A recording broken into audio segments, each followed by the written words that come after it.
America में corona virus से मरने वालों की संख्या है वो 1 लाख के पार चली गई है। अभी तक 1,01,600 से ज्यादा लोगों की मौत हो चुकी है। 17,21,000 से ज्यादा कंफर्म्ड केसेस हैं। ट्विटर ने राष्ट्रपति ट्रंप के एक ट्वीट के नीचे पब्लिक नोटिस लगाया है। इस ट्वीट को हटाया नहीं गया है बल्कि इसे छिपा दिया गया है और इसे देखने के लिए अब आपको एक व्यू का बटन है उसे दबाना होगा। दरअसल इस ट्वीट में राष्ट्रपति ट्रंप ने मिनियापोलिस में जारी हिंसा उसे लेकर कहा था कि उन्होंने राज्य के गवर्नर से बात की और कहा है कि मिलिट्री उनके साथ है, लेकिन जब लूट शुरू होगी तब शूटिंग शुरू होगी। दरअसल मिनियापोलिस में एक अफ्रीकन अमेरिकन जॉर्ज फ्लॉयड की पुलिस हिरासत में मौत को लेकर एक वीडियो सामने आया है जिसको लेकर पुलिस की काफी आलोचना की जा रही है। लोग नाराज हैं और मामले की जांच चल रही है।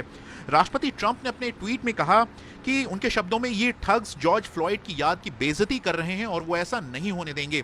इस पर ट्विटर ने कहा है कि ये ट्वीट उनकी नीतियों का उल्लंघन करता है और उन्होंने ये कार्रवाई इसलिए की ताकि लोग हिंसा के लिए प्रेरित न हो और ये भी कि अब लोग इस ट्वीट को रीट्वीट नहीं कर पाएंगे, इसे लाइक नहीं कर पाएंगे या फिर उस पर जवाब नहीं दे पाएंगे। इस पर राष्ट्रपति ट्रंप ने एक ट्वीट में आरोप लगाया है कि ट्विटर चीन और जो डेमोक्रेटिक पार्टी है उनके शब्दों में जो झूठ और प्रोपेगेंडा फैलाया जाता है उनकी तरफ से उस पर कुछ नहीं करता है।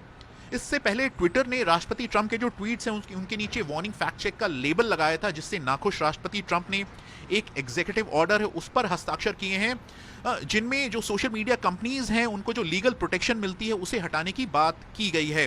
दरअसल कम्युनिकेशंस डिसेंसी एक्ट है उसका सेक्शन 230C, उसके मुताबिक अगर आप प्लेटफॉर्म पे कोई बात लिखते हैं तो जिम्मेदारी आपकी होगी, न कि प्लेटफॉर्म की। हालांकि जो प्लेटफॉर्म है आपकी बातों को मॉडरेट कर सकता है, उसे हटा भी सकता है और कंपनियों को लीगल प्रोटेक्शन की बात की गई है।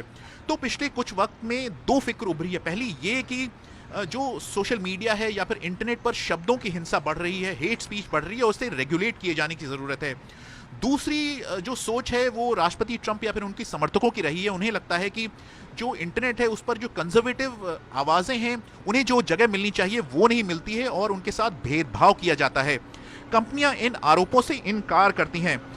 ये जो एग्जीक्यूटिव ऑर्डर है इसमें यह भी आरोप लगाया गया है कि जो ऑनलाइन कंपनियां हैं वो सेलेक्टिव सेंसरशिप कर रहे हैं, जिससे राष्ट्रीय स्तर पर जो बातचीत है, डिस्कोर्स है, उससे नुकसान पहुंच रहा है।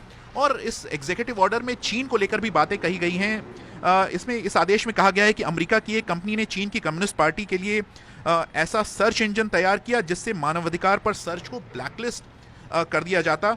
और इस आदेश में यह भी कहा गया है कि कंपनियों ने चीन के खर्चे पर विज्ञापन लिए जिनमें चीन के अल्पसंख्यकों को जेल भेजने को लेकर गलत जानकारी फैलाई गई।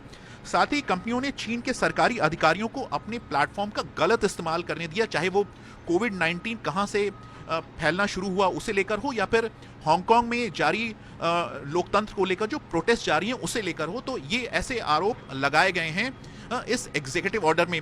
इस एग्जीक्यूटिव ऑर्डर की काफ़ी आलोचना भी की जा रही है और कहा जा रहा है कि इससे जो अमेरिका की अर्थव्यवस्था है उसे नुकसान पहुंचेगा, इंटरनेट को लेकर जो आज़ादी है उसे नुकसान पहुंच सकता है और ये बदले की कार्रवाई है। और माना जा रहा है कि इस ऑर्डर को अदालत में चैलेंज किया जा सकता है।